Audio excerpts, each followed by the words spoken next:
Bəsəy 8 moçan tuqalarımız. Köylülər buna dehqan qeyrindaşlarımız terip, östürüp, mılmışlar çıraylık adalap koygan bəsəylərimiz aralı 8 moçan. Əmdə köylülər, kaynımızda turupduğum çıraylık koygan bəsəylə, buna dehqan hakimizdə qolda turupduğum çıraylık bəsəylə, onu başqa, əmdə bəsəylə olaq qeyb qalsa da adalanmıqan bəsəylə, buna dehqan akıllarımız, ağaçlarımız bəsəyini adalap, çıraylık qılıb, bunu sili körgəndək, mılmışlar çıraylık bəsəylə əqvatıdı. Muşu bəsəylərimizni 8 moçandan qıvatdı.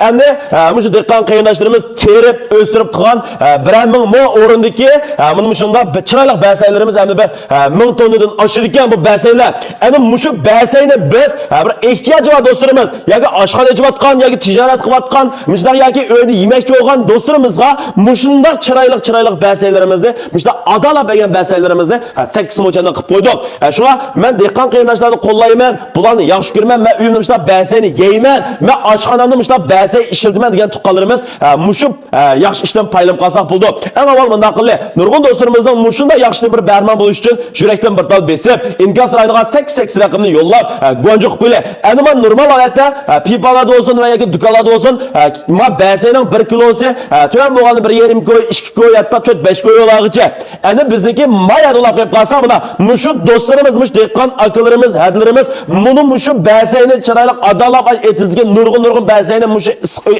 egrep, adalap çıraylık qılıb, buna, mişadıma bak, muşunda kupandaki 10 öydü bacıma bəsəy, muşda kupa 10 öydü bak, muşunda bəsəyini buna, muş çıraylık ekipirdi, üzerinde tallap asan buldu, 1 kilosu 8 moçan. Pipa bahasdımı ezan, dükkan bahasını tekme ezan. Bir şey gelip 10-15 kilo alamızda, 20 kilo alamızda, 50 kilo alamızda kancılık ihtiyacın olsa asan olmuş. Dehqanlarımız için muşlardaki muşu bəsəyini tezrak setip çıkarıp ötüş için, muşu bəsəylərden ses ketmezlik için bolsa baş dostlarımızın küç koşup muşunu etraf tuqqalaq taqt düşün olanı ümit kılı ben. Hem de buna 8 moçan kilosu cüvəndə danız oxsaydı bakmaqla bir kilosu 8 moçan.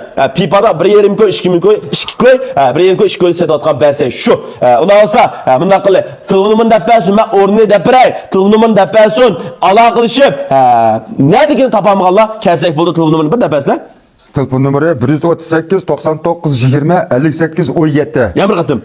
138 99 20 58 17. Muştu bana telefon qılıb yoki ündarqaçlab alaqlaysan buldu yoki mənə mançkilo lazım deb jaqaq lazım bolsa alaqlaysan apırpəsin buldu yoki mişəki maşinalayıb deb kəlsanın buldu. Vay degan numara telefon qılıb yoki ündarqaçılsalar mişədən dınqaysızlar evet burdu. Kilib 10 kilo alamızda 20 kilo alamızda maşinalayıb deb əkilib qançılıq ehtiyacın olsa epkə salındı. Hem de muş qışlıq muş yemek içimlikimizə muş bəsəydə arlamayımız. Şuna muş dehqan qeyrindaşlarımız terip östügelmiş tapalıq, muşda çıraylı adalaq qılıb qoğan bəsəyini bir apırıb bir yişinlarını ümit qılıman muş filmini qollab etrafqa taqib qo'yishinglarni bilmay qolgan do'stlarimizdan bir bilib qolish uchun qollab qo'yishinglarni umid qilaman. Do'konga endi qo'rimish shu Sayy pipasini kayniki yangoq pipasini chijilashgan. Endi men Gotiyansha degan mush do'kon shu. Mushu do'kon kirsanglar mush yerdan ilib olsanglar bo'ldi. Undan so'ng hammalarni misha saqlaymiz. Rahmat sizlarga.